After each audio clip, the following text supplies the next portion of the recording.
It's raining. It's dark. You need fire. Your lighter is wet. Your matches are soaked. And you have nothing. Unless you made this kit. $2. Fits in your pocket. Let's build it right now. Welcome back to Grid Zero. This is a bunker transmission. No fluff, no theory, just systems that work. Today we're building a $2 emergency fire starter kit. Waterproof, windproof, and ready to ignite in any condition. 3 ingredients, that's all. Cotton balls, 100 for under $2 at any pharmacy. Petroleum jelly, a small tub for under $2. A waterproof container. Pill bottle, Ziploc bag, or film canister. Total cost, $2. Total build time, 8 minutes. Step 1. Take a cotton ball. Don't unroll it. Keep it tight. Step 2. Push it into the petroleum jelly. Coat it fully. Work it in with your fingers until it's saturated. Not dripping, saturated. Step 3. Drop it into your container. Seal it. Done.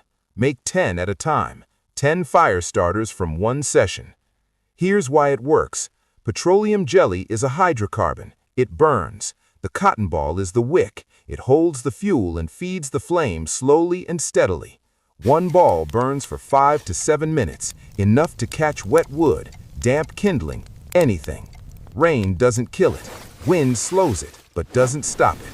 You light it once, and it stays lit long enough to build a real fire. In the field, pull one out. Fluff the edges slightly with your fingernail. This creates surface area for ignition. Place it under your kindling. Strike once with a ferro rod, lighter, or match. It catches on the first strike, every time.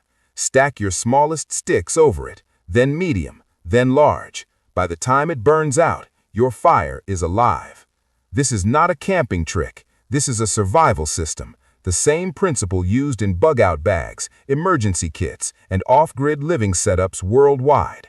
A dozen of these weigh almost nothing. They fit in a jacket pocket, a car glove box, a backpack side pouch. You build them once, they last for years in a sealed container. Now here's what most people miss. They build the kit, and then they forget where they put it. That's a fatal mistake. Your fire starter needs a fixed location, same pocket, same bag, same spot, every single time. Because in a real emergency, you don't search, you reach. Muscle memory beats panic. Assign it a place right now before you close this video. $2, 8 minutes, 10 fires guaranteed, even in the rain. This is Grid Zero. Build the kit today, not when you need it.